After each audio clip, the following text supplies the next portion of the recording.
오늘은 예배 가운데 성찬 예식을 거행하는 성찬 예배로 드려지는 날입니다.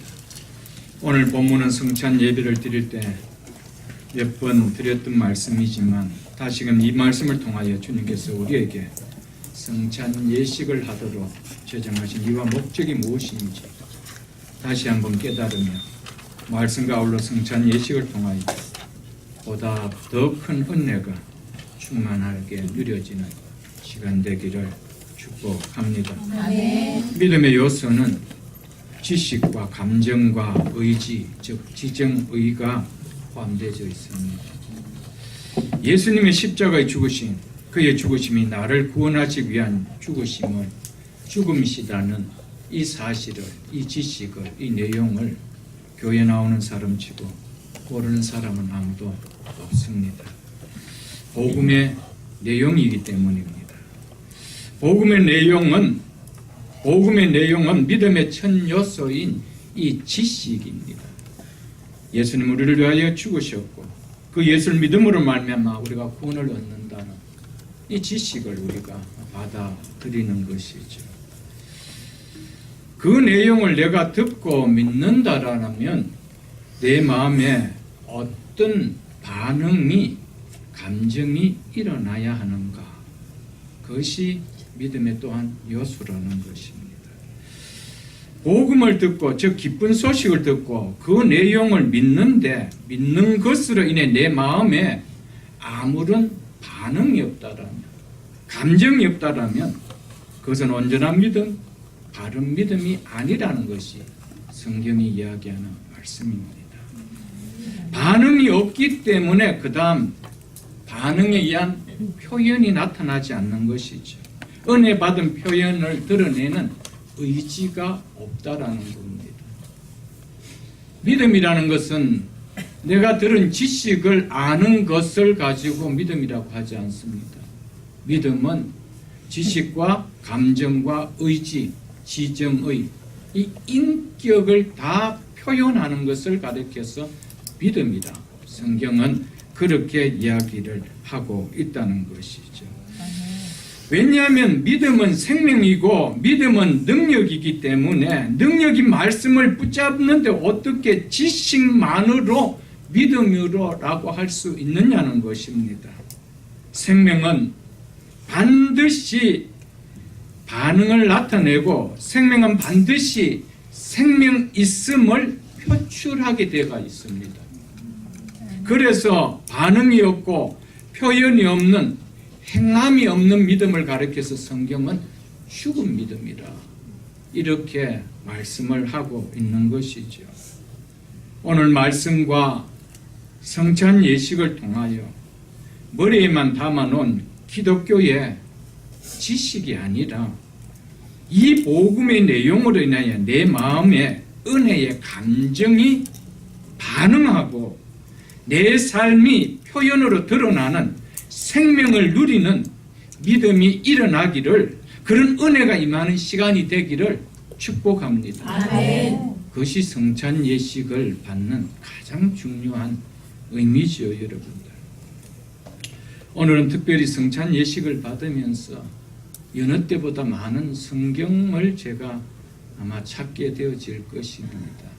이것은 단순히 여러분들이 알고 있는 머리에 지식을, 기독교의 지식을 생각하게 것이 아니라 그 말씀을 내 눈으로 다시 한번 확인하면서 내 마음이, 내 심령이, 내 영혼이 어떻게 이 말씀 앞에 반응하는가 여러분 스스로가 한번 체크해보는 그런 시간 될 수 있기를 바랍니다.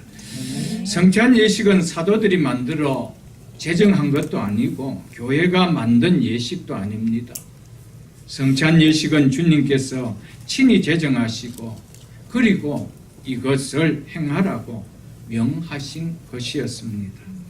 그래서 오늘 본문 23절에 보면은 내가 너희에게 전한 것은 사도 바울이 고린도 교회에 전한 이 성찬 예식은 내가 전한 것이 아니고 교회가 만든 것도 아니고 주께 받은 것이라고 그렇게 사도 바울은 이야기하고 있습니다. 그러므로 우리 주님께서 제정하시고 명하라고 행하라고 명하신 것이므로 우리 주님께서 제정하신 성찬의 의미와 목적을 바르게 깨닫고 지키는 것이 중요합니다.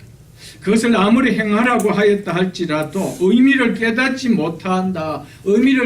못하고 행한다라면 그것은 종교 의식밖에 되지 않습니다.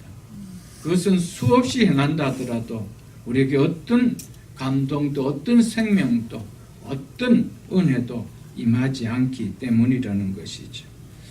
주님께서 우리에게 성찬을 행하라고 명하신 때가 언제라고 하십니까? 23절 하반절 보십시오. 주 예수께서 잡히시던 밤에 떡을 가시사 그와 같이 25절에도 그와 같이 잔을 가지시고라며 가룟 유다의 배신으로 잡히시던 날 밤이라고 성경은 말씀하고 있습니다. 좀 더 구체적으로 말하면 예수님께서 잡히시던 저녁 만찬하실 때였습니다. 이 날이 무슨 날입니까? 유월절의 유대인의 대명절인 유월절입니다. 마태복음 26장을 한번 펴보십시오. 마태복음 26장 신약성경 45장입니다. 45쪽입니다. 신약성경 45쪽 마태복음 26장 2절에 보면 이렇게 말씀하고 있습니다. 너희가 아는 바와 같이 이틀이 지나면 무슨 날이라? 유월절이라. 그날에 무슨 일이 일어난대요? 인자가 예수님 당신께서 십자가에 못 박히기 위하여 팔리리라 하시더라. 예수님은 정확하게 자기 자신이 언제 어떠한 모습으로 죽는지를 이야기하고 있습니다. 언제? 6월절에 어떤 모습으로? 십자가에 못 박혀서. 이것을 이미 죽음을 겪고 나서 간 것이 아니고 죽기 전에 주님은 알고 계셨다는 것이죠. 그렇게 이분은 하나님이십니다. 아멘. 마가복음 14장도 한번 펴보겠습니다. 80쪽입니다. 신약성경 80쪽 마가복음 14장 12절을 제가 읽어드리겠습니다. 마가복음 14장 12절. 6월절이 무엇하는 날인지 한번 보십시오. 마가복음 14장 12절 읽어드리겠습니다. 6월절 첫날, 즉 다른 말로 참 무교절 첫날, 다른 말로 6월절 말합니다. 6월절 곧 6월절 양 잡는 날에 6월절이 뭐 하는 날이라고 이야기합니까? 유대인들은 이날 양을 잡는 날이라고 이야기하고 있습니다.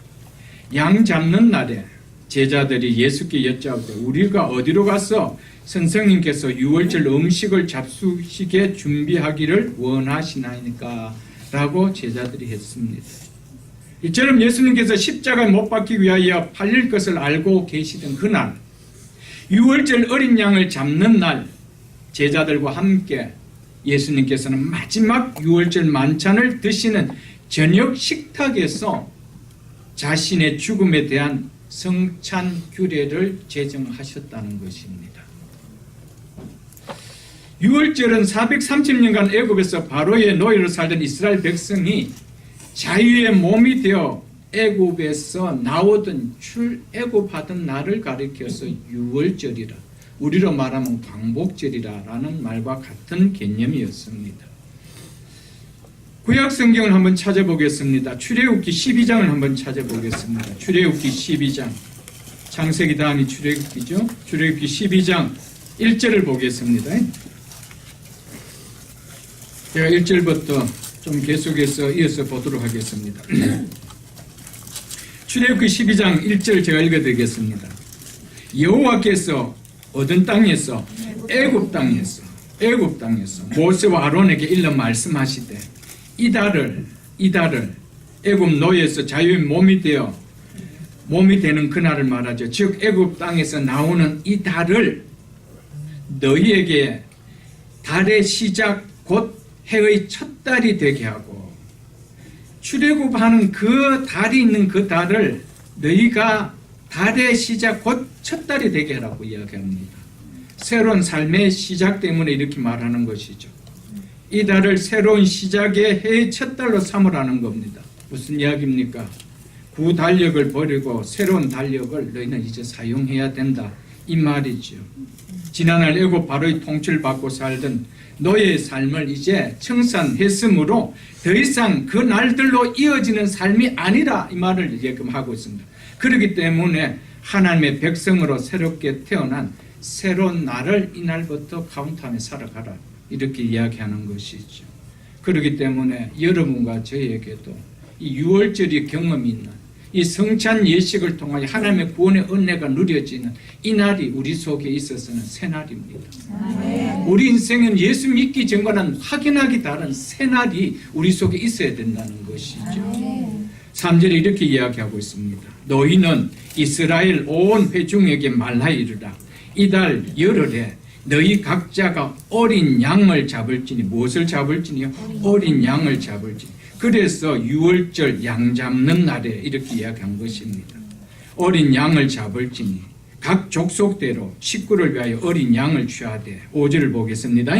너희 어린 양은 허먹고 1년 된 수컷을 하되 양이나 염소 중에서 취하고 이달 열나흘까지 간직하였다가 해질 때에 이스라엘 회중이 그 양을 뭐하고 잡고 죽이고, 이 말입니다. 죽이고 그 피를 양을 먹을 집 좌우 문설주와 임방에 바르고, 12절 보겠습니다.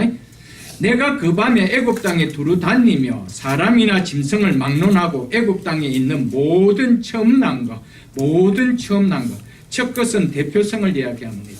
대표가 죽었다는 것은 나머지도 다 죽을 수 있다는 것을 이야기합니다. 대표성을 이야기합니다.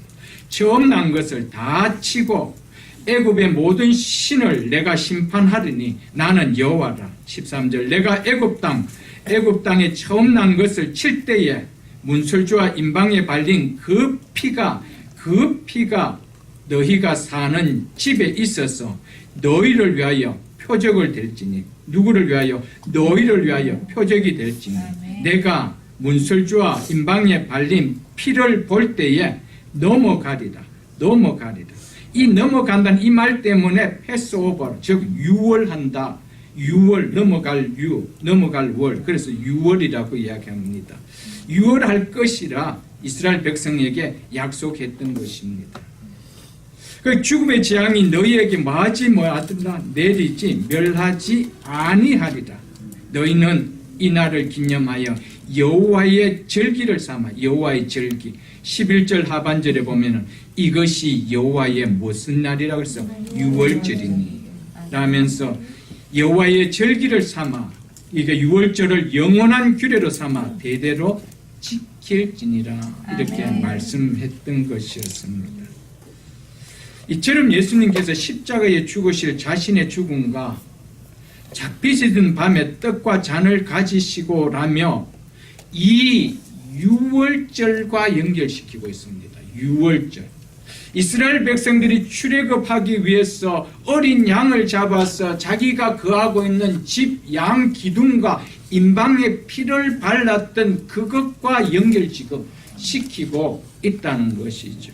그래서 오늘 보면은 잡히시던 밤에, 예수님께서 잡히시던 밤에, 즉 6월절 밤에 6월절 음식을 드시던 그 떡과 잔을 가지시고 라며, 이 예수님께서 이 성찬을 베푸신 이 성찬은 6월절과 뗄래야 뗄 수 없는 관계 속에 있는 것임을 지금 성경은 이야기하고 있다라는 것이죠. 아멘. 즉 문좌우 문설주와 임방에 피를 바르기 위하여 희생되었던 6월절 양의 실체가 누구라는 것을 말씀하기 위해서 잡히시던 날 6월절 그 떡과 잔을 가지시고 라고 이야기할까요? 예수님 자신을 나타내기 위해서입니다. 우리가 본문 앞인 고린도전서 5장을 한번 펴보십시오. 고린도전서 5장. 고린도전서 5장 7절에 사도 바울은 동일하게 이렇게 이야기하고 있습니다.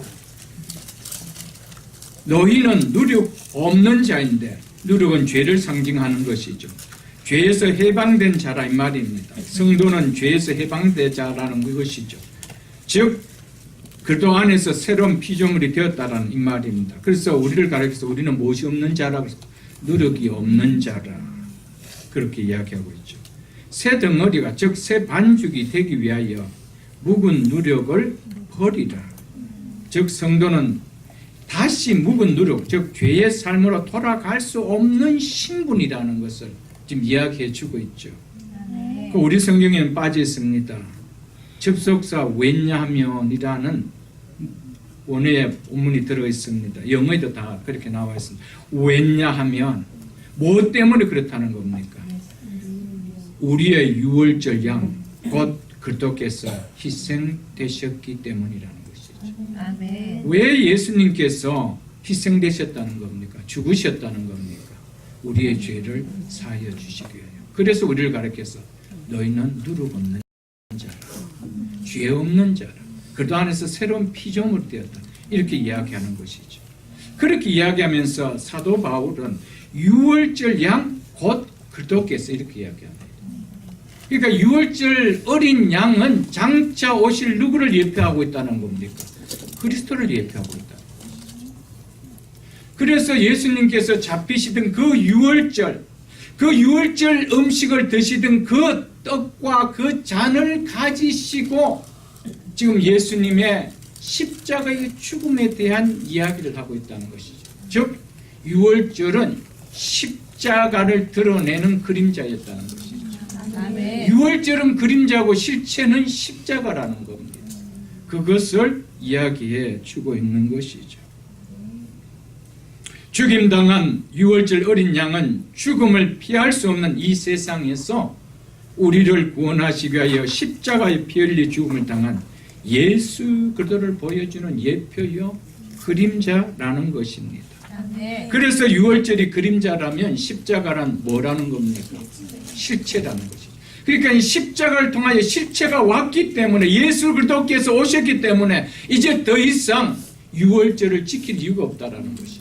어린 양을 잡을 이유가 없다라는 것입니다. 유월절이면 어김없이 어린 양을 잡는 날인데 이제 더 이상 잡을 이유가 없다는 것이죠. 왜냐하면 실체가 오셨기 때문에 아멘. 더 이상 그림자를 붙들 이유가 없다라는 것이죠. 이스라엘 백성이 죽음의 재앙을 당할 수밖에 없는 애굽 땅에서 바로의 종살이를 청산하고 애굽 땅에서 나올 수 있었던 유일한 길은 바로 흠없는 어린 양이 죽어 그 피로 자신의 집 문설주와 임방에 바르는 것 때문이었습니다. 그들의 힘이 있어서 애굽 땅에서 애굽의 바로 왕의 그 권력 아래서 나올 수 있었던 거 아니었습니다. 그들은 여전히 노예였습니다. 아무런 힘이 없던 자였습니다. 그들이 출애굽할 수 있었고 바로의 손아귀에서 자유의 몸이 될 수 있었던 것은 그들의 집에 발랐던 어린 양의 피 때문이었다.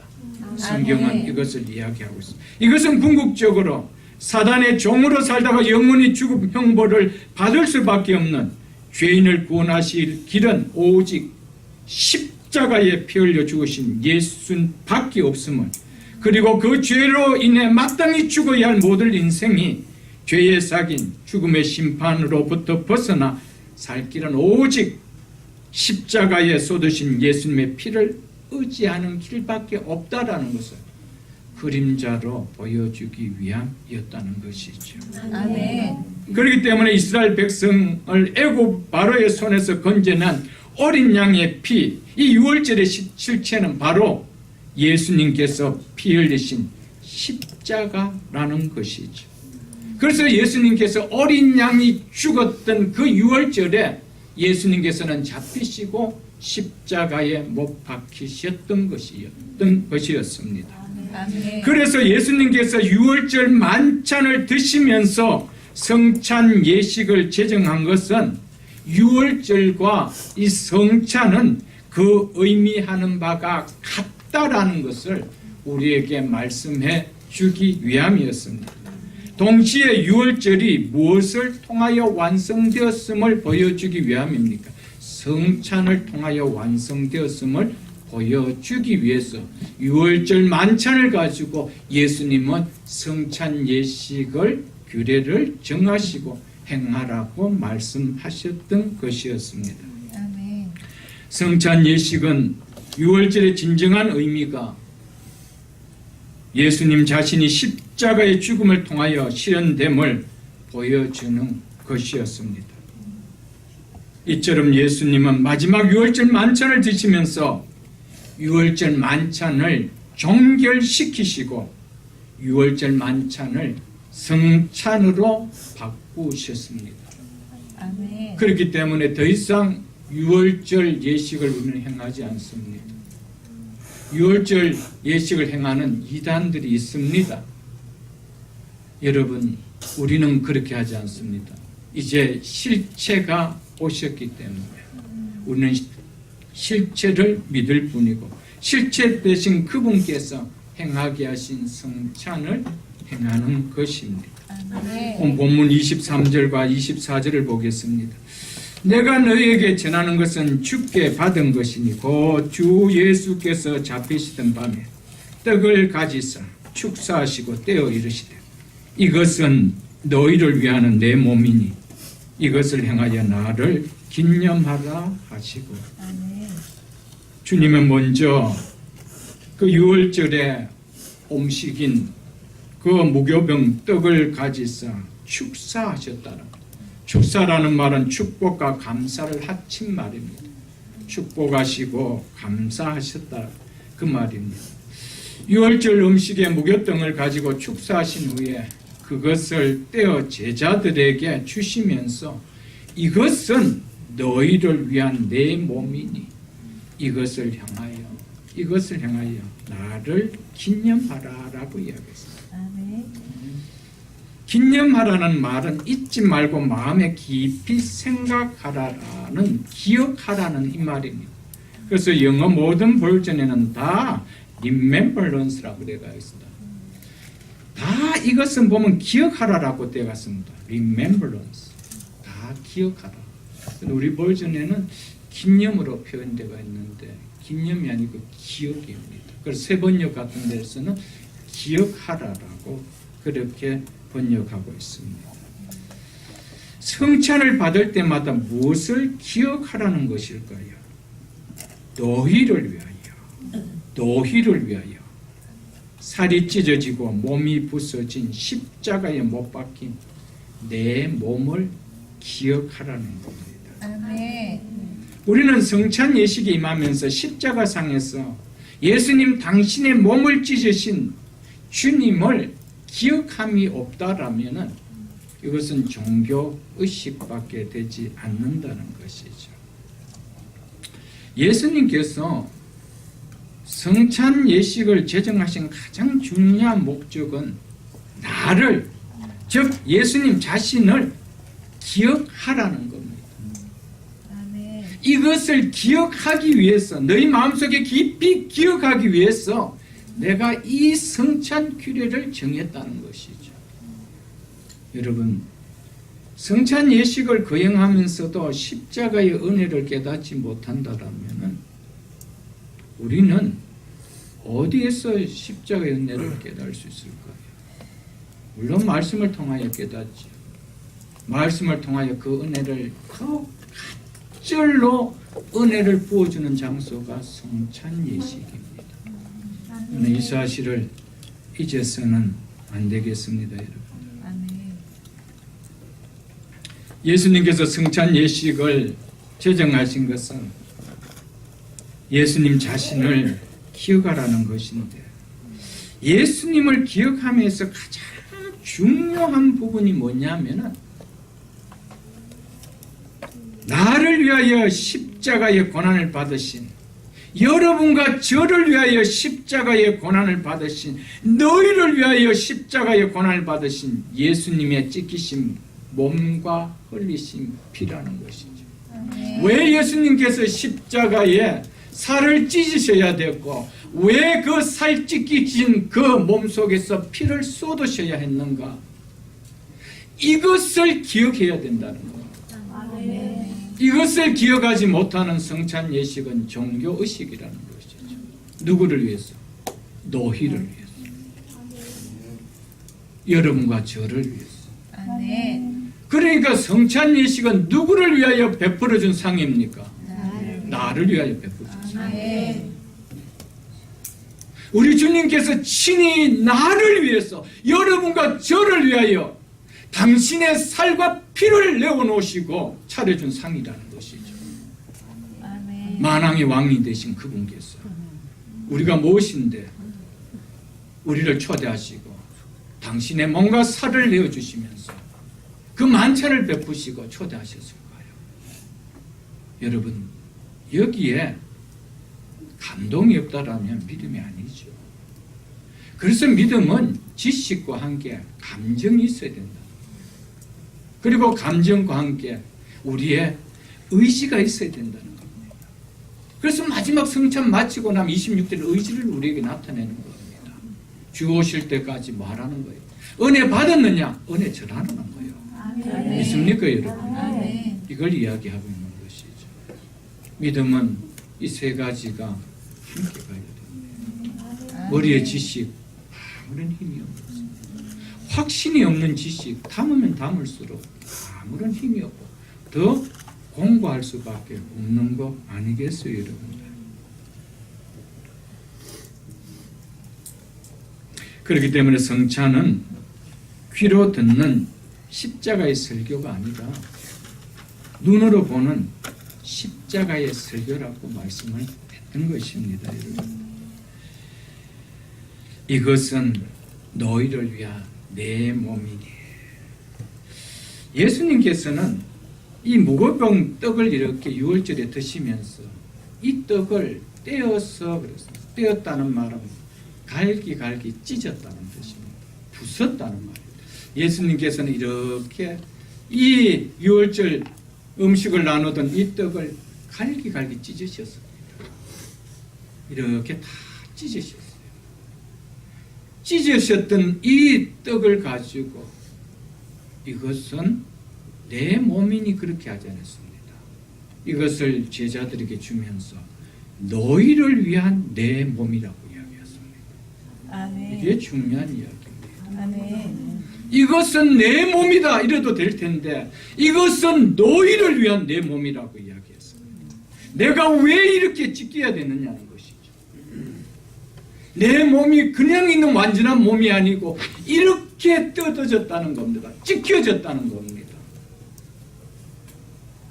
찢기지 않았다면 너희를 위한 몸이 아니라는 겁니다. 예수님은 찢겨졌기 때문에 이것이 너희를 위한 몸이라고 말씀하셨다는 것이죠. 아멘.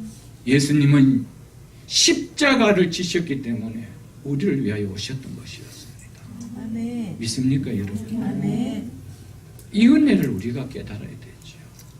십자가를 바라볼 때 이 은혜가 있어야 되죠, 여러분. 참 아팠겠다가 아니고요. 참 힘들었었겠다가 아니고요. 왜 힘들었다는 것도, 왜 아프셨다는 겁니까? 너희를 위하여. 너희를 아프게 하지 않기 위해서. 너희가 고통당하지 않기 위해서. 내가 그 고통, 그 아픔을 내가 겪는다는 거예요. 너희를 위하여. 아멘. 이게 성찬입니다. 성찬은 귀로 듣는 설교가 아닙니다. 눈으로 보는. 그래서 눈으로 갈기 찢어졌던 그 살 한 조각을 내가 입으로 넣는 거예요. 그 흘러셨던 피를 내 몸속에 넣는 거예요. 십자가의 은혜를 진하게 느끼는 거예요. 이게 성찬 예식을 하는 이유요 목적이라는 것이죠, 여러분. 아멘. 너희를 위한다는 이 의미가 깨달아지지 않고요. 이 의미가 별로 와닿지 않고 별로 가슴에 울림이 없고 희미하다라면 이것을 향하여 나를 기억하라는 성찬의 의미는 형식이 되고 종교적인 의식만 될 뿐일 것입니다. 성찬은 너희를 위하여, 나를 위하여 독상을 차려주신 하나님의 은혜입니다. 아멘. 이것을 기억해야 합니다. 죄인인 우리가 어떻게 만왕의 왕이 되시고 창조되신 그분이 차려주는 그 상을 내가 받을 수 있나요? 그것도 음식이 당신의 자신이 몸을 주면서 우리를 향해서 이거는 너희를 위한 성찬이다 하더라. 거기에 울림이 없나요? 거기에 우리 어떤 감정도 없나요? 여러분? 정말 내가 예수 그리스도를 십자가에 주신 예수 그리스도를 지식으로 알고 있다라면 그 지식이 내 속에 감정으로 일어날 수가 없나요, 여러분들? 예수님께서 왜 이 땅에 사람이 되어서 오셨을까? 성경은 너희를 위하여, 죄인인 우리를 위하여, 죄인인 나를 위하여 오셨다라고 성경은 이야기하고 있습니다. 여러분과 저를 위하여 남이 없었다면 예수님은 이 땅에 오실 이유가 없습니다. 여러분, 예수님은요, A라는 집사님을 구원하기 위해 오신 거 아닙니다. 이미 내가 예수님의 구원받은 자라면 나 때문에 오셨다는 이것이 우리 속에 확신이 와야 됩니다. 아멘. 예수님은 나 한 사람 구원하기 위하여 오셨습니다. 왜? 내가 죄인이기 때문에. 내가 구원받지 못한 백성이라면 누가 오셨든 상관이 없지만 예수님이 오신 것 때문에 내가 구원받은 것이 확실하다면 예수님은 누구를 위해서 오신 것이 아니고 나 때문에 오셨던 겁니다. 아멘. 이것이 확실히 믿어져야 십자가의 은혜가 내 속에 감동으로 무엇이건데 나 하나 구원하기 위하여 예수님이 오셨을까? 이거 나는 누구의 구원 속에 덤으로 이렇게 하나 끼어지는 인생이 아니라 이 말입니다. 아멘. 나 하나 구원하기 위하여 주님은 친히 오셨다 이 말이죠, 여러분. 아멘. 이게 십자가의 은혜요. 이것이 예수를 믿는 은혜죠. 이런 구원의 은혜가 없기 때문에 예수를 믿으면서도 구원을 잃을 수 있다는 이런 엉터리 같은 믿음을 갖죠, 여러분들. 잃을 수밖에 없죠, 그런 믿음이니까. 어떻게 나 한 사람 구원하기 오신 그 예수님의 은혜를 생각한다라면 내가 어떻게 그 믿음을 잃을 수 있나요? 없지요, 여러분. 여러분, 정말 성경을 제대로 알 거예요. 은혜를 제대로 알면은요, 말씀 한마디가 은혜입니다. 그래서 갈라디아 2장 20절에서 사도 바울은 나를 사랑하사 나를 위하여 자기 자신을 버리신 하나님의 아들 믿는 믿음의 안에서 산다고 그랬습니다. 나를 위하여, 나를 사랑하사 나를 위하여 자기 자신의 몸을 버리신 하나님의 아들 예수 그리스도를 이렇게 표현했습니다. 바울은 우리를 위해서라고 표현을 안 했습니다. 나를 사랑하사 나를 위하여. 여러분, 이게 구원입니다. 아멘. 그래서 오늘 여러분과 저 우리 각자를 위해서 나를 위하여 오늘 이 성찬 예식을 베풀어 줬다는 것이죠. 예수님의 십자가의 죽음은 온 인류를 위한 죽음이 아닙니다, 여러분들. 여러분과 저를 위한 죽음이었습니다. 아멘. 믿습니까, 여러분? 내가 무엇인데 나를 위하여 예수님 죽어주시는 거예요. 여러분, 어쩌다가 나는 많은 믿는 무리 속에 덤으로 낀 하나의 무슨 바이온 개돈처럼 그렇게 느껴지는 구원이 돼서는 안 되는 거죠. 그런 구원 아무 힘이 없는 거예요. 그런 구원의 십자가에 죽으신 무슨 은혜로 와닿나요, 여러분들? 안 닿죠. 예수님이 아무리 죽어봐야 그 사람 죽은 속에 나 하나 덤으로 바이온 계단으로 끼어갔다는 것이죠. 그러니까 그게 무슨 구원의 은혜가 있나요, 여러분? 오늘 성경 분명히 한다. 너희를 위한 내 몸이니, 여러분과 나를 위한 내 몸이니, 아멘. 여러분과 저를 위하여 예수님이 십자가에 오늘 죽으셨다고 선포하고 있는 거예요. 이것을 깨닫고 받는 것이 성찬입니다. 아멘.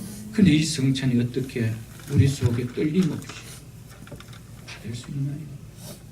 은혜의 울림 없이 받을 수 있나요? 머리의 지식으로만 받을 수 있나요? 사랑하는 성도 여러분, 오늘 성찬을 통하여 큰 은혜가 있기를 주의 이름으로 축복합니다. 아멘. 디모데전서 1장 15절에 보면 미쁘다, 조금도 거짓이 없다라고 하시면서 모든 사람이 받을 만한, 모든 사람이 믿을 만한 이 말이여라고 사도 바울은 이야기하면서 그리스도 예수께서 죄인을 구원하시려고 세상에 임하셨다. 누구를 구원하시려? 죄인을 구원하시려. 아멘. 여러분, 내가 죄인인 것을 믿는 사람이라면 예수님은 누굴 구원하러 오셨다는 겁니까? 나를 위하여 오셨다. 그거 이야기하는 거예요. 내가 죄인인 것을 안다면 예수님은 나를 구원하러 오셨다는 거예요. 그래서 바울이 그 다음 뭐라고 고백하고 나는 죄인 중에 괴수라 이렇게 이야기해요. 여러분, 구원은 1대1의 관계입니다. 구원은 절대적으로 무리를 구원하는 것이 아닙니다. 여러분, 1대1의 관계입니다. 죄인을 위해 구원하러 오셨대요. 여러분과 제가 내가 정말 죄인인 것을 믿는다면 예수님은 나나 구원하기 위하여 하늘 보좌 버리시고 한 뼘 인간이 되셔서 태중에 태어나셨다는 것이죠. 만왕의 왕이 되시고 만주의 주가 되시고 창조주 되신 그분이 어떻게 한 뼘 인간이 되는 이 고난의 길을 택할 수 있었을까요? 여러분과 제가 죄인이기 때문에 그런 죄인을 구원하시기 위하여 오셨다는 겁니다. 믿으십니까 여러분? 아멘. 이것이 복음입니다. 이 복음을 간직하는 자 속에 어떻게 가슴이 냉랭할 수가 있나요? 어떻게 심장이 안 뛸 수가 있나요? 여러분? 나 하나 구원하기 위하여 창조주 하나님이 한 뼘 인간이 되셔 이 땅에 오셨다는데 어떻게 그게 감동이 없을 수 있나요? 갈라디아서 3장을 한번 펴보겠습니다. 갈라디아서 3장. 우리가 지금 보고 있는 성경 고린도전후서 다음에 갈라디아서 3장입니다. 제가 가진 성경 305쪽입니다. 305쪽. 갈라디아서 3장 13절로 14절 말씀을 제가 읽어드리겠습니다. 13절로 14절 말씀 제가 읽어드리겠습니다. 중요한 말씀입니다. 그도께서 누구를 위하여? 우리를 위하여, 여러분과 저를 위하여 뭐를 받은 바 되서?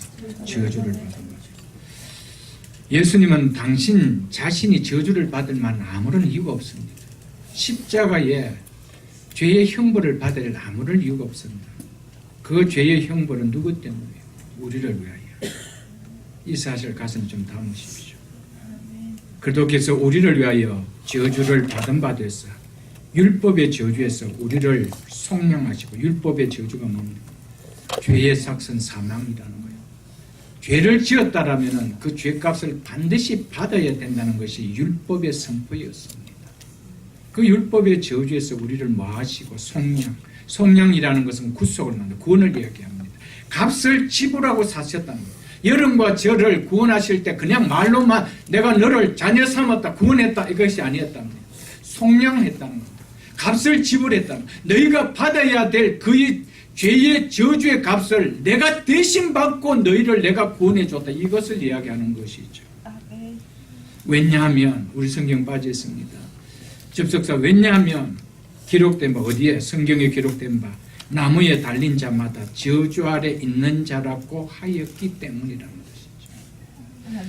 나무에 달린 자마다 저주 아래 있는 자라고 하였기 때문에 예수님은 십자가의 나무에 달리셨던 것이었습니다. 그런데 그 저주는 당신 자신의 죄 때문에 받은 저주가 아니고 누구 때문에 당한 저주였다는 겁니까? 우리 때문에. 여러분과 저 때문에. 믿습니까 여러분들? 이것을 이야기하고 있는 것이죠. 여러분. 그래서 14절에 이는 예수님께서 여러분과 저를 대신해 십자가의 저주를 받으신 것은 그리스도 예수 안에서 아브라함의 복, 이 아브라함의 복, 이 복이 뭐라는 겁니까?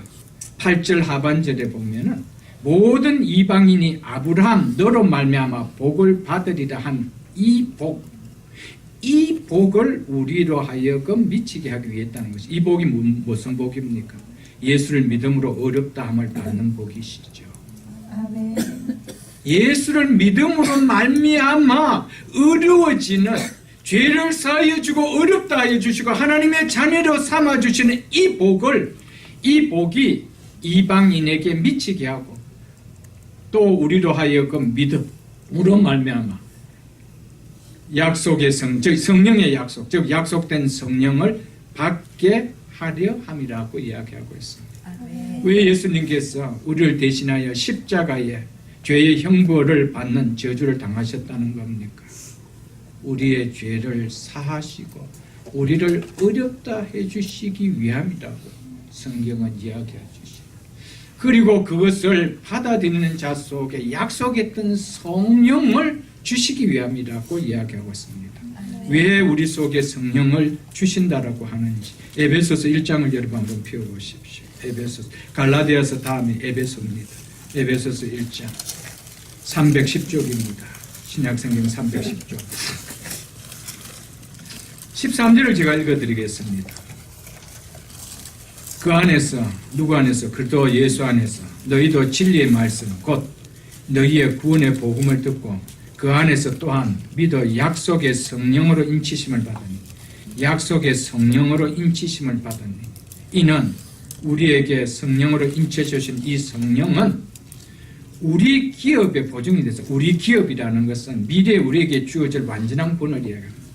천국에서 영원히 살 수 있는 부활의 몸으로 영원히 살 수 있는 이 기업, 부활의 몸을 누릴 수 있는 이 기업, 이 천국에서 누릴 수 있는 이 기업, 이 완전한 구원의 보증이 됐사 그 얻으신 하나님의 소유된 우리를 이야기합니다.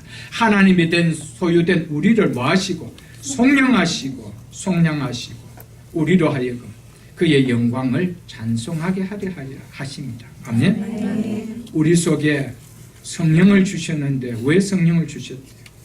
완전한 구원, 부활의 몸으로 새하늘과 새 땅에서 누릴 수 있는 이 완전한 구원, 이것에 대한 뭐로 하기 위하여? 보증으로 담보가 되시기 위하여 성령이 우리 속에 주어졌다라고 성경은 이야기하고 있습니다. 아멘. 예수님께서 십자가에 죽으시면 궁극적으로 우리를 어렵다 하시고 이 은혜를 우리에게 주시기 위함이라고 성경은 이야기하고 있다는 것이죠. 아멘. 여러분, 예수님의 십자가에 달리신 저주는 우리에게 엄청난 복을 주시기 위함이죠. 아멘. 당신은 저주를 받으면서 우리에게는 한없는 복을 주셨습니다. 우리가 얼마나 복을 좋아하는 민족입니까? 그러니까 숟가락에도 복, 이불에도 복, 베개에도 복, 문에도 복, 다 복 아닙니까? 여러분? 그런 우리에게 복을 주셨다라고 하는데 잠시 잠깐 누리는 복이 아니고 영원한 생명, 이 썩고 또 이렇게 병들어진 이 몸이 아닌 예수 그리스도와 동일한 부활의 몸을 우리에게 주시는데 이 복을 주셨는데 우리가 십자가의 은혜를 통하여 이 복을 누렸는데 어떻게 우리의 마음속에 그 은혜의 울림이 없을 수 있나요, 여러분? 복을 주셨다는데 울림이 없나요, 여러분? 울림이 없다면 그건 지식이죠. 아직까지 지식입니다. 왜? 확신이 없는 지식은 내게 감동이 없습니다. 확신이 있기 전까지는. 여러분, 아무리 생각해도 자다가도 벌떡 일어나서 감사할 것 밖에 없잖아요. 아멘. 우리가 뭔데 우리 속에 하나님의 완전한 기업이 되는 이것에 담보가 되어지는 성령의 보증을 꽉 쳐줄 수 있나요? 우리가 뭔데 그런 것을 받을 수 있나요? 이런 은혜를 받았던 우리가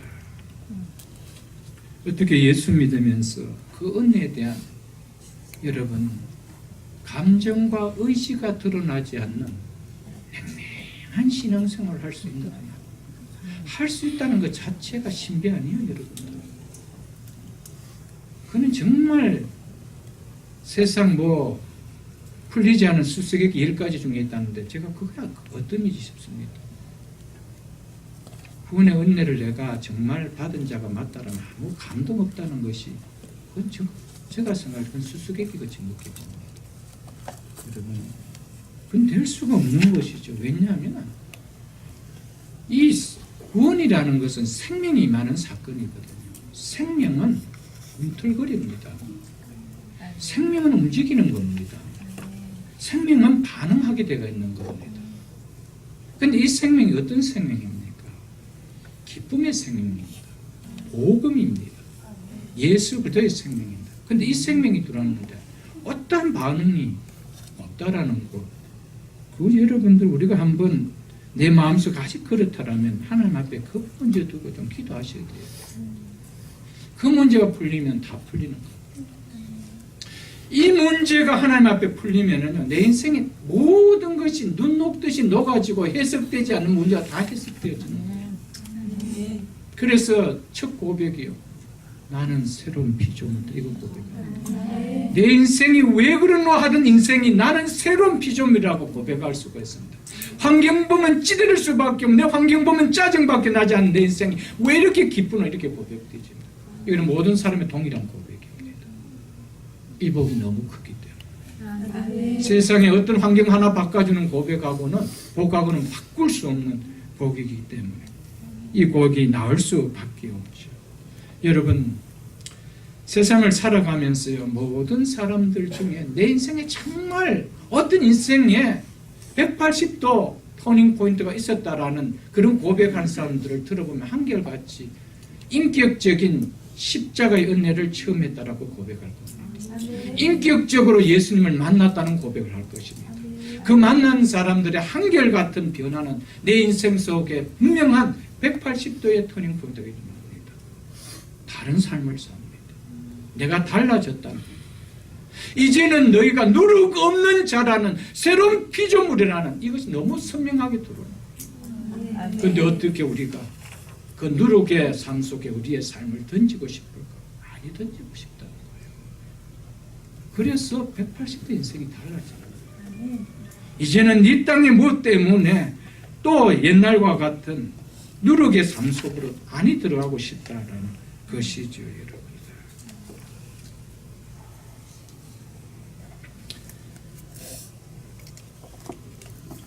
예수님께서 이것이 중요하지 않다라면 구태여 예수님께서 마지막 십자가를 앞두고 할 얘기도 그렇게도 많으실 텐데 왜 하필 이것을 기억하라라고 이야기할까요? 이것만 기억하면은 내가 아무것도 이야기 안 해도 내가 어떻게 살아라 이야기 안 해도 너희 인생은 달라질 것을 하셨기 때문에 그래서 이것을 기억하라라고 이야기하는 것이었죠, 여러분들. 그래서 26절에 보면은 너희가 이 떡을 먹으며 이 잔을 마실 때마다 즉 성찬 예식을 할 때마다 무엇을 이야기하고 있습니까? 주의 죽으심을 그가 오실 때까지 전하는 것이라고. 주의 죽으심, 이걸 강조하고 있죠.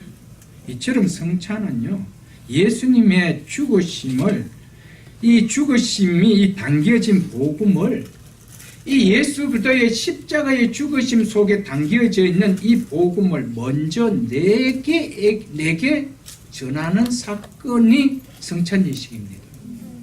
성찬 예식을 통하여 예수 그리스도의 십자가의 죽음의 은혜가 먼저 내게 전해져야 된다는 거예요. 그리고 나야 다른 사람에게 전할 수 있다는 겁니다. 여기에서 전하고 1차적인 전함의 대상은 납니다. 나. 이 성찬 예식을 통하여 주의 죽으심을 뭐 하는 것이라? 주님 오실 그때까지 나에게 전하는 거예요. 내게 전해야 되는 거예요. 이 성찬 예식을 받으면서 내가 십자가의 은혜가 전해져야 내가 다른 사람에 전할 수가 있죠. 아무리 전해라고 나오지만 내게 전해지는 울림이 없는데 내가 어떻게 전할 수 있나요? 아무리 가까운 사람이라도 못 전합니다. 내가 어떤 영화를 보고 울림이 없는데 그 영화 보라고 이야기하겠어요? 없는 거예요. 복음은 기쁨의 소식입니다.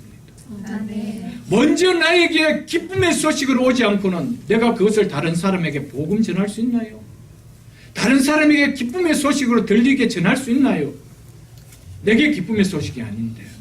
그래서 이것을 행할 때마다 주의 죽으심을 먼저 너그 자신에게 전하라는 거예요. 내 자신에게.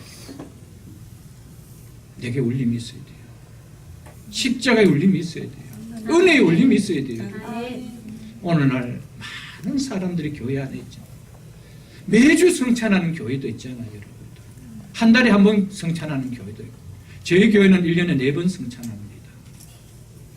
여러분, 그런들 십자가 은혜가 내게 올리면 안 된다라면 그 성찬의 의미가, 횟수가 우리에게 은혜를 주나요, 여러분? 아니올시다. 죽어야 죽으심을 먼저 전하는 것이라. 누구에게? 내게. 그리고 이 은혜를 주오실 때까지 다른 사람에게 전하는 거예요, 여러분. 아멘. 교회가 성찬의 의미를 깨달아야만 복음을 전할 수 있는 교회가 되어질 수 있습니다. 우리 자신이 성찬의 은혜를 받아야만 우리는 복음을 전할 수 있는 자로 설 수 있다, 이 말입니다. 믿으십니까, 여러분? 아멘. 성도는요, 이 성도라는 이름, 구별된 자란 뜻 아닙니까? 거룩한 무리, 거룩이라는 구약의 개념은 구별됐다는 개념입니다. 이 구별된 무리, 거룩한 무리. 여러분, 이것을 우리가 부를 수 있나요? 내가 나를 보고 성도라 할 수 있나요? 짜면 나오는 것 죄밖에 없는 난데 내가 어떻게 성도라 볼 수 있나요? A라는 집사님도 짜면 나오는 게 죄밖에 없는데 성도라 볼 수 있나요? 이거는 하나님 우리에게 불러주신 이름입니다. 우리가 부를 수 있는 것이 아닙니다. 무엇을 통하여? 당신의 독생자 예수 그리스도의 십자가의 죽으심으로 말미암아 우리에게 불러주신 이름입니다. 아멘. 여러분, 성도는 십자가 때문에 존재가 바뀐 인생입니다. 이걸 깨달아야 돼요. 십자가 때문에 내 인생이 바뀌었다는 것이 깨달아져야 되는 거예요. 십자가 때문에 내 존재가 바뀌었다는 걸 깨달아져야 돼요. 이게 성도죠, 여러분들. 우리는 죽었다 깨도 내가 성도가 될 수 없는 거예요. 그런 우리를 하나님은 너는 거룩하다, 의롭다, 구별된 백성이다, 이렇게 불러준 것이죠. 이게 얼마나 큰 복이에요, 여러분들. 여러분, 복을 복으로 좀 여길 수 있기를 축복합니다. 복으로 여길지 못할 때 하나님 복을 주셨는데 그 복이 하나님 앞에 수없는 영광을 가리는 모습으로 우리는 드러내죠. 그래서 세상 사람들이 성도인데 왜 저러지? 복을 복으로 여기지 못하기 때문 아닐까요, 여러분들? 25절 이렇게 말씀하죠. 식후에 또한 그와 같이 잔을 가지시고 이르시되 이 잔은 내 피로 세운 새 언약이 이것을 행하여 마실 때마다 나를 긴념하라 하셨습니다. 떡을 나누신 후에 예수님께서는 다시 애굽의 종살이로부터 자유의 몸이 되게 한 6월절 어린 양이 흘리신 피를 상징하는 포도잔을 주시면서 또 이 잔은 내 피로 세운 새 언약이니 이것을 행하여 마실 때마다 나를 기억하라라고 말씀하셨습니다. 흠없는 어린 양이 죽어 그 피로 좌우 문설주와 임방에 발라. 그러면 그 피가 흘려진 집은 내가 그 피를 보고 내가 죽음의 재앙이 그 집에 임하지 않고 넘어가게 할 것이라고 언약을 맺었습니다. 그 언약을 맺은 그대로 주님은 약속을, 우리 하나님은 약속을 하셨습니다. 그 언약을 맺은 그 피를 상징하는 6월절 포도주로 이제는 주님은 이 잔은 내 피로 세운 새 언약이라고 이야기합니다. 이제는 더 이상 그것은 동물의 피를 나타내는 옛 언약이 아니라는 거입니다. 이거는 내 피인데 그래서 새 언약이라고 이야기하고 있습니다. 6월절 어린 양이 흘린 피는 궁극적으로 무엇을 나타냅니까? 잠시 후면 십자가에서 다 쏟으실 예수님 자신의 피를 나타냅니다. 예수님께서 십자가에서 쏟으실 그 피를 가지고 이 피는 너희와 세울 새 언약이라고 이야기했던 것이죠, 여러분. 왜냐하면 이 잔은 내 피라고 하면서 내 피로 세운 새 언약이라고 하신 것은 옛 것은 그림자이기 때문입니다. 옛 것은 그림자이기 때문에 이제 새 것이 왔기 때문에, 이제 그림자의 실체인 새 것이 왔기 때문에 옛 언약이 될 수가 없는 거예요. 그래서 새 언약을 세우겠다는 거예요. 동물의 피가 아니라는 거예요. 동물의 피를 상징했던, 동물의 피가 상징했던 실체가 왔다는 겁니다. 이제 더 이상 옛 언약이 아니고 새 언약을 맺겠다라고 얘기했던 것이었습니다. 여러분, 이스라엘 백성들은 유월절 어린 양의 피를 통하여 애굽의 종살이에서 죽음의 재앙에서 구원해 주시겠다고 약속해 주시고, 그대로 하나님은 그 피가 발린 그 집에 모든 식구들의 생명을 지켜주셨습니다. 예수님께서는 유월절 어린 양의 피의 실체인 자신의 피로 이제는 죄로 말미암아 사망에서 종살이하며 영원히 죽을 수밖에 없는 죄인인 우리를 온전히 구원하시기 위하여 언약을 세워주셨는데, 그 언약을 새 언약이다. 의 언약은 깰래야 깰 수가 없는 언약을 이야기합니다. 마태복음 26장을 한번 펴보십시오. 신약성경 46쪽입니다. 신약성경 마태복음 26장, 마태복음 46쪽입니다. 26절로 27절로 28절을 제가 읽어드리겠습니다. 또 잔을 가지사 감사 기도하시고 제자들에게 주시며 이르되 너희가 다 이것을 마시라. 이것은 무엇을 얻게 하려고? 죄 사함을 얻게 하려고. 죄 사함을 얻게 하려고. 예수님의 피 흘리심은 무엇을 위한 피 흘리심입니까? 우리의 죄 사함을 얻게 한 피였죠. 그래서 많은 사람을 위하여 흘린 바 나의 피 곧 언약의 피니라.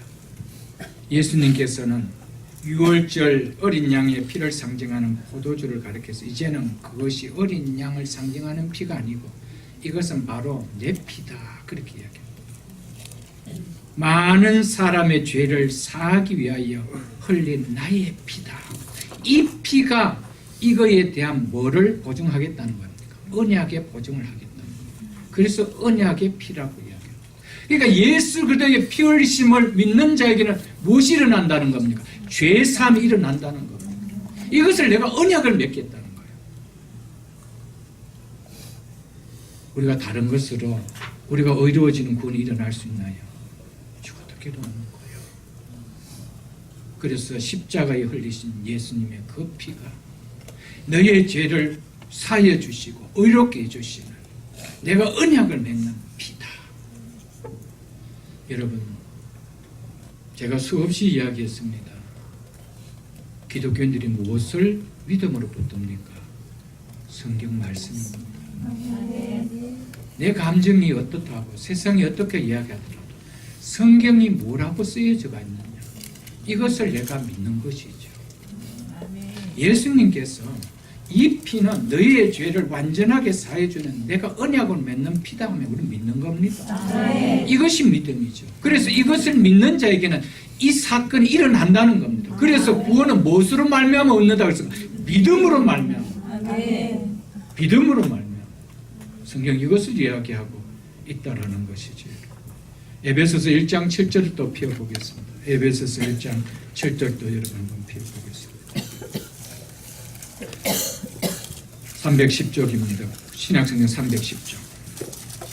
1장 7절로 다시 한번 제가 읽어드리겠습니다. 우리는 그도 안에서 하나님의 은혜의 풍성함을 따라, 즉 하나님의 풍성하신 은혜를 따라 그의 피, 예수 그리스도의 피로 말미암아 속량, 구원, 곧 무엇을 받았느니라? 죄사함을. 죄인인 인간이 죄사함을 받지 아니하고 우리 속에 구원이 일어날 수 있나요? 없는 겁니다. 절대로 없는 겁니다. 일어날 수가 없는 것입니다. 예수 그리스도의 십자가에 피 흘리심 없지도 구원받는 길이 있다라면 하나님은 그렇게 하셨습니다. 그런데 십자가의 죽으심이 우리를 구원한 하나님의 지혜였다라고 고린도전서 1장에서는 분명히 이야기합니다. 하나님의 지혜는 완전한 지혜입니다. 한 점도 오차 없는 완전한 지혜입니다. 그래서 예수 그리스도의 피로 말미암아 구원 곧 죄사함을 받았느냐? 죄사함을 받지 않고 하나님의 구원을 받는 백성이 일어날 수가 있나요? 그렇다면 예수 그리스도의 십자가의 피 흘리심을 믿지 않고 우리가 어떻게 우리 속에 죄사함이 일어나는 구원이 일어날 수 있나요? 우리 스스로 구원을 얻을 수 없는 이를 위하여 하나님의 풍성하신 은혜로 독생자 예수 그리스도를 십자가에 내어주시고 피 흘려주신 이 은혜를 생각하고 구원을 받았는데 이 십자가의 은혜를 바라보는 내 속에 어떤 감동도 없다, 떨림도 없다, 울림도 없다. 이게 있을 수 있느냐는 것입니다. 없다는 것이죠. 그래서 믿음은 감정이 함께해야 됩니다. 뭐에 따라, 지식에 따라 보면 감정이 있어야 되죠. 아멘. 그 감정을 통하여 내가 이제 어떻게 살아야 된다는 의지가 나와야 되는 거예요. 이게 믿음이라고 성경은 이야기하고 있다는 사실을 기억하십시오. 아멘. 로마서 3장도 한번 펴보겠습니다. 243쪽입니다. 243쪽. 243쪽. 로마서 3장 25절을 제가 읽어드리겠습니다. 이로써 예수를 하나님이 세상에 보내어 무엇으로서? 그의 피로서 믿음으로 말미암아 화목 제물로 세우셨어요. 다른 말로 죄인과 하나님과 사이에 화목 언약을 세우셨다 이 말입니다. 3장 23절에 보면 모든 사람이 죄를 범하였으며 하나님의 영광에 이르지 못했다고 했습니다. 한 사람도 예외 없이 이 땅의 모든 인간은 하나님과 절대로 화해가 되어지는 화목해질 수 있는 관계가 아니었다라고 이야기합니다. 그런데 하나님의 그 풍성하신 은혜로 말미암아 독생자 예수 그리스도를 십자가에 내어줌으로 그 피로서 죄인인 우리와 하나님과 사이에 언약, 무슨 언약? 화목케 하는 언약을 세우셨다라고 이야기합니다. 믿습니까? 그렇기 때문에 우리는 더 이상 하나님을 두려워할 존재가 아니고 하나님을 아버지라 부를 수 있는 존재가 되었다는 겁니다. 아멘. 믿으십니까? 아멘. 성경이 무엇을 말합니까? 우리는 성경을 믿는 자들입니다. 누구의 이야기를 믿는 자가 아닙니다. 목사도 성경을 벗어서 이야기한다면 그거는 믿음도 아니고 그건 교회도 아니죠. 성경이 무엇을 이야기하는가? 여러분, 교리라는 것은 교회가 무엇을 믿고 있느냐, 이게 교리거든요. 그리고 교회가 믿고 있는 것을 성도들에게 선포하는 것이 교리입니다. 그런데 교회가 무엇을 믿고 있는데 그 믿음의 근거가 성경이 아니라면 그건 이단이다 이 말이죠. 교주의 말을 믿는다는 건 이단이다 이 말이죠. 성경이 무엇을 말하고 있는가? 우리는 끝까지 성경을 이야기하고 성경을 믿는 것이죠. 그렇기 때문에 정말 예수 그리스도의 피를, 십자가의 은혜를 믿는다라면 우리는 하나님과 두려워할 관계가 아니라는 것이죠. 아멘. 하나님과 화목된 관계. 그래서 우리의 입으로 예수님의 이름으로 하나님을 아버지라 부르고 기도할 수 있는 관계가 되었다는 것이죠. 아멘. 이게 얼마나 축복이고 이게 얼마나 은혜입니까? 아멘. 이것을 우리에게 말해 주고 있다는 것이죠. 그렇기 때문에 새 언약은요, 누구든지 예수님의 십자가에서 피 흘려 죽으심이 바로 나의 죄사함을 위하여 흘리신 결코 변경될 수 없는 하나님과 나 사이에 화목으로 맺어진 언약의 빔을 믿고 예수님을 나의 모든 죄사하여 주신 하나님의 아들 그리스도 나의 구원자로 영접하는 자에게는요, 약속된 구원과 영생은 그대로 믿는 순간에 사망에서 생명으로 옮겨지는 역사가 일어나는 것이죠. 아멘. 여러분, 구원은 어느 정도 믿음 생활하는 것을 보고 하나님이 너 이제 좀 믿는 삶의 모습 같다 해서 구원 주는 거 아닙니다. 언제 주십니까? 믿을 때. 믿을 때. 믿는 순간이 주어집니다. 그리고 우리의 삶은 그 믿음의 고백한 삶에 걸맞도록 하나님은 우리를 다듬어 가시는 겁니다. 다듬으시고 구원 주는 것 절대 아닙니다.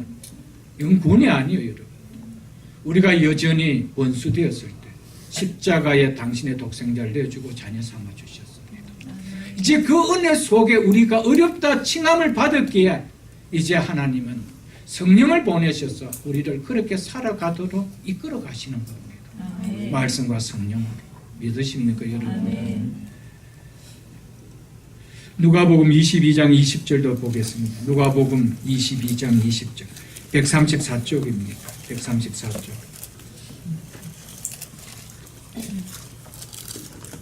누가복음 22장 20절 제가 읽어드리겠습니다. 조금 저녁 먹은 후에 잔또 떡을 나누신 후에 잔또 그와 같이 하여 이르시되 이 잔은 내 피로 세우는 새 언약이니 내 피로 세우는 새 언약이니 내 피입니다. 어린 양을 상징하는 포도주가 아닙니다. 내 피로 세우는 새 언약이니 곧 누구를 위하여 붓는 흘리는 것이라고 이야기합니다. 너희를 위하여. 믿습니까 여러분? 아멘. 예수님은 쓸데없이 십자가에서 피 흘리신 분이 아닙니다. 어쩌다가 로마 군병에게 잡혀서 재수가 없어서 어쩌다가 가룟 유다에게 팔려갖고 그렇게 십자가에 죽으신 거 아닙니다. 여러분과 저를 위해서 아멘. 예정 속에 작정 속에 흘려셔야만 되는 하나님의 뜻을 이루기 위하여 흘리셨던 것이었습니다. 여러분 십자가를 생각할 때 내가 빠진 우리 아무런 의미가 없는 거예요. 십자가를 생각하면서 저분이 저 은혜를 받아야 되는데 그러지 말고 내가 먼저 받아야 돼요. 아멘. 내가 받아야 되는 거예요. 내가 받으면은 저분이 받아야 되는데 나는 그분에게 내가 전할 수 있는 거예요. 아멘. 담대하게 전할 수가 있는 것이죠, 여러분들. 그러니까 성찬을 행하면서 잔을 받을 때 십자가에 흘리신 하나님이신 거짓을 말할 수 없는 거룩하신 그분이 신실하신 그분이 언약을 맺었다는 언약을 확실하게 붙드는 겁니다. 그런데 성찬을 받으면서도 정말 구원 받았을까? 안 받았을까? 죽어봐야 알지. 이런 생각하면은 그거 정말 믿음 아니죠, 여러분들. 죽어봐야 알 것 같으면 성경은 기록하지도 않았습니다. 열심히 잘 살아라. 내가 죽은 다음에 내가 심판해서 볼게. 이렇게 나오죠. 성경은 이미 사망에서 생명으로 옮겨졌느니라. 완료 시제로 되어 있습니다. 아멘. 옮겨졌습니다. 옮겨질 것이 아니에요, 여러분.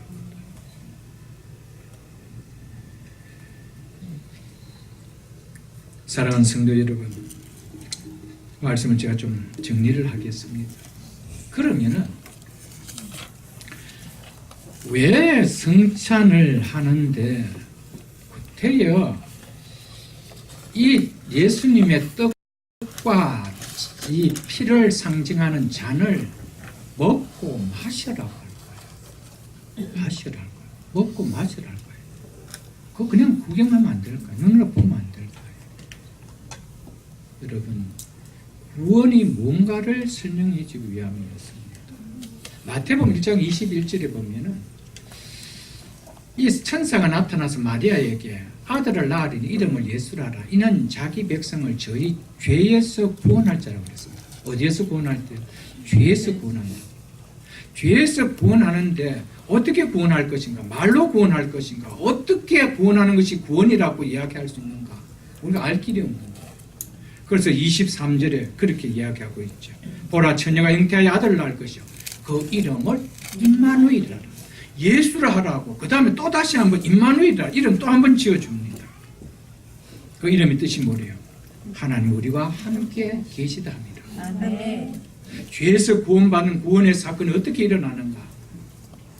임할 수 없는 죄인 속에 하나님이 함께 하심으로 일어나는 그것이 구원이라는 거예요. 아멘. 그걸 설명해 주는 것이죠, 여러분. 그러니까 구원받았다는 것은 뭘 이야기합니까? 죄가 사여짐으로 말미암아 들어오실 수 없는 거룩한 그분이 내 속에 들어오는 사건, 이게 구원이단 말이에요. 그렇기 때문에 구원을 주시기 위해서 반드시 선행되어야 될 것이 뭡니까? 죄 사함의 피 흘림이 있어야 된다는 것이죠. 아멘. 그 사건을 믿는 우리 속에 그분이 우리 속에 들어옵니다. 그분의 영원한 생명이 우리 속에 들어오는 것이라는 것이죠.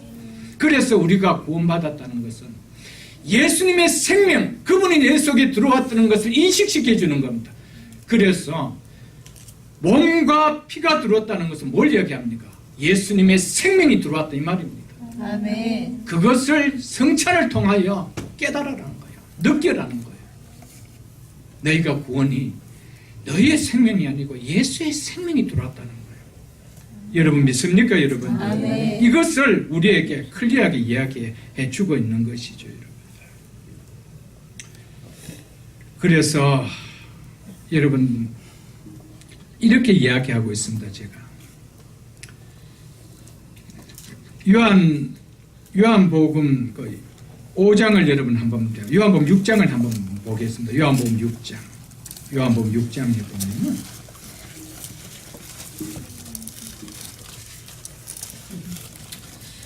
요한복음 6장에 보면은 이렇게 말씀이 기록되어 있습니다. 제가 읽어드리겠습니다. 56절을 제가 읽어드려요. 56절에 요한복음 6장 56절에 내 살을 먹고 내 피를 마시는 자는 예수님의 살과 피는 예수님의 완전한 몸을 이야기하지요. 예수님의 생명을 이야기합니다. 마시는 자는 내 안에 거하고 나도 그 안에 거하나니. 아멘. 여러분 구원이 어떻게 일어납니까? 그분이 내 속에 들어옴으로 말미암아 그분의 생명이 들어와서 구원이 일어나는 거예요. 그러니까 성찬을 통하여 그분의 몸과 그분의 피를 내가 마시는 겁니다. 그 상징적이지만 무엇을 이야기합니까? 그분의 생명이 내 속에 누려졌음을 내가 믿습니다. 이거 고백하는 것이죠. 우리가 십자가를 믿으면서 내 속에 예수의 생명이 임했다는 것이 희미하더라도 안 되죠. 그래서 예수님은 성찬을 통해 한 번 더 클리어하게 합니다. 내 피를 먹고 내 살을 먹고 내 피를 마시는 자마다 그가 내 안에 있고 내가 그 안에 있느니라. 뭘 이야기합니까? 연합을 이야기합니다. 아멘. 구원은 예수님과 내가 떨어져 있는 것이 구원이 아닙니다. 여러분 죽음이라는 것은 하나님과 내가 떨어져 있는 것이 죽음입니다. 영원한 생명은 내가 그분과 함께하는 것이 생명입니다. 그래서 생명 대신 그분이 내 속에 옴으로 말미암아 그분의 생명 때문에 내가 영원히 사는 것이죠. 아멘. 그것을 성경은 생명이라. 그래서 우리에게 무엇을 주노니 그래서 내가 너에게 영생을 주노니 영원한 생명. 이것은 당신이 갖고 있는 생명을 이야기하는 것입니다. 아멘. 그래서 고린도후서 5장을 여러분 펴보시죠. 고린도후서 5장 신약성경 300페이지입니다. 중요한 이야기를 합니다. 신약성경 300페이지.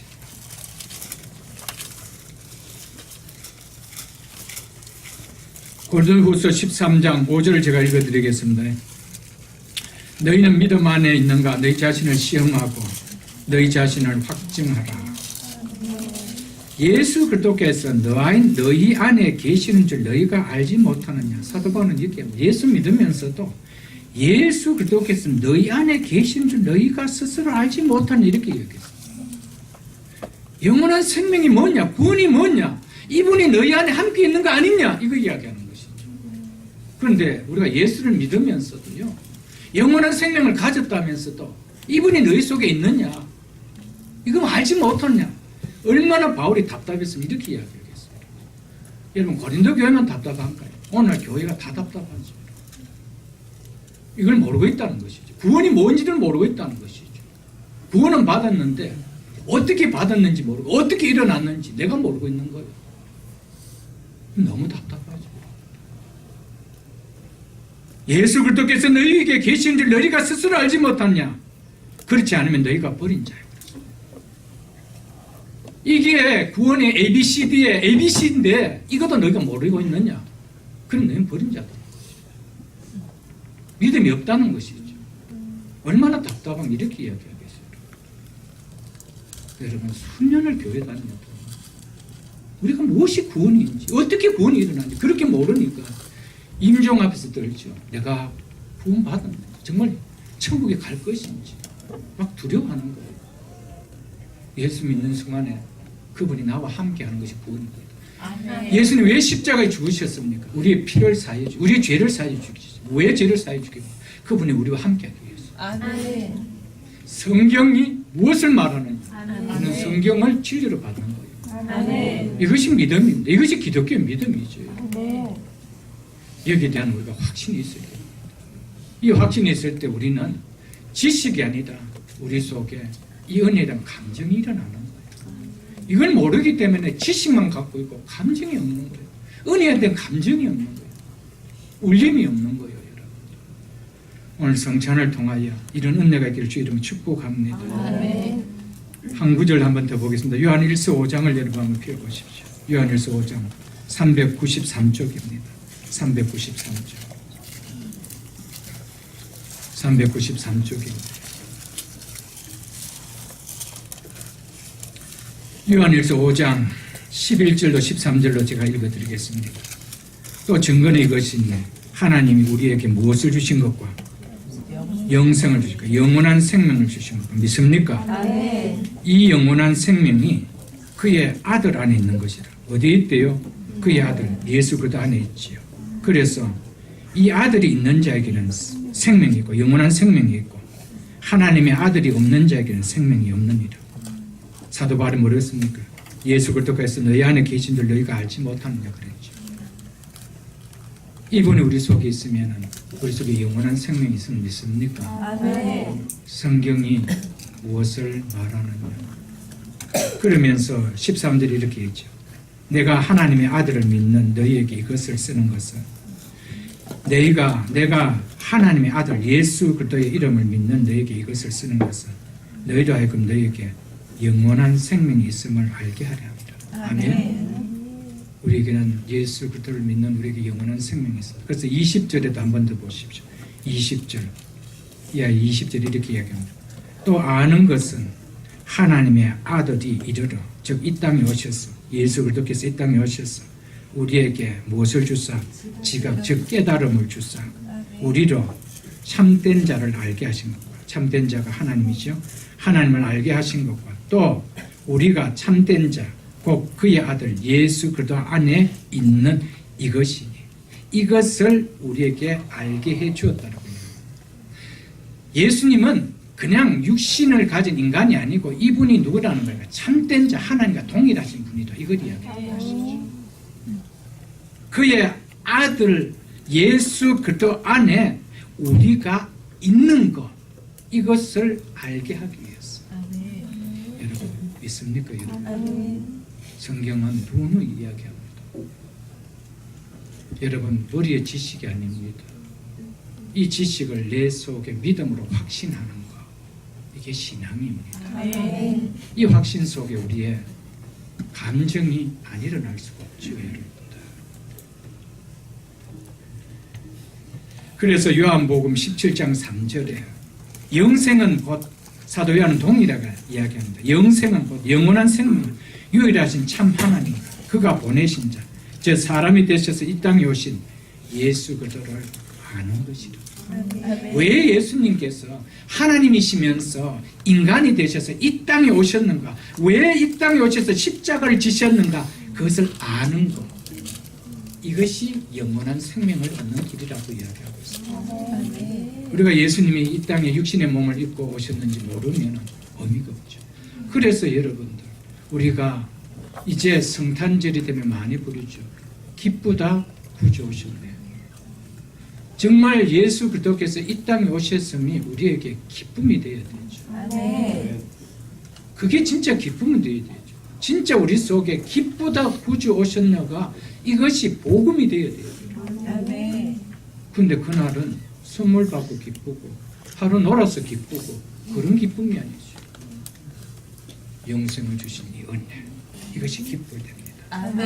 마지막 26절 보고 짧게 보고 말씀드리겠습니다. 이 말씀 이미 제가 앞에서 전했습니다. 너희가 이 떡을 먹으면 이 잔을 마실 때마다 즉 성찬 예식을 행할 때마다 주의 죽으심을 그가 오실 때까지 전하는 것이다. 주의 죽으심을 그가 오실 때까지 아주 중요한 이야기를 합니다. 그가 죽으셨대요. 근데 그분이 다시 오신대요. 이 말이 맞는 말입니까? 이분이 죽으셨다는 거예요? 안 죽으셨다는 거예요? 안 죽으셨다. 부활하시고 승천하셨음을 이야기합니다. 살아계심을 이야기합니다. 죽으심은 여러분과 죄를 사기 위하여 죽으심이었죠. 여러분들. 이것을 우리에게 이야기하고 있습니다. 그리고 1차적으로 여러분 이 죽으심, 이 예수 그리스도의 십자가의 죽으심, 그리고 이 죽으심 먼저 내게 은혜를 다가와야 돼요. 그래야 나는 내 가까운 이웃들에게, 형제들에게, 가족들에게 이 예수님의 죽으심이 막연한 기독교의 그냥 지식이 아니고 너무나 내 인생을 바꿀 수 있는 기쁨으로, 복음으로 내가 전할 수 있다는 겁니다. 아멘. 성찬은 또한 예수 그리스도의 죽으심과 아울러 예수님의 다시 오심을, 재림을 기다리게 하는 완전한 구원을 이루게 하는 것을 사모하는 예식임을 이야기하고 있습니다. 주의 오실 때까지. 이때가 되면은 우리가 완전한 구원이 일어나는 것이죠. 우리가 예수를 믿고 죽으면은 육은 땅으로 돌아가고 우리의 영혼만 하나님의 나라에 갑니다. 그리고 예수님이 다시 오실 때 그때에 우리의 몸은 예수님이 부활하셨던 첫 열매의 그 몸과 동일한 몸으로 부활합니다. 예수님이 땅에 오신 목적은 심판하시고 우리 예수 믿고 죽은 육체들을 하나님께서 다시 부활하여 우리의 하나님 나라에 있었던 영혼과 큰반시킵니다. 완전한 인격적. 그 몸은 쇠하지도 않고 썩지도 않은 예수님과 동일한 몸으로. 그것이 완전한 구원이죠. 그래서 우리는 그것을 만나서 기다린다. 성찬은 일시적인 구원이 아닙니다. 완전한 구원을 주시기 위하여 우리에게 시작한 것밖에 없습니다. 그래서 구원은 뭡니까? 임이지만은 아직 뭡니까? 난 예십니다. 난 예. 이미 우리에게 일어났습니다. 그러나 난 예십니다. 장차 완전한 구원은 예수의 재림으로 일어나죠. 그렇기 때문에 이미 구원을 받은 우리 속에 기다리는 것은 뭡니까? 미완성이 아니고 완전이죠. 그래서 주 오실 때까지 이 믿음을 가질 수 있기를 축복합니다.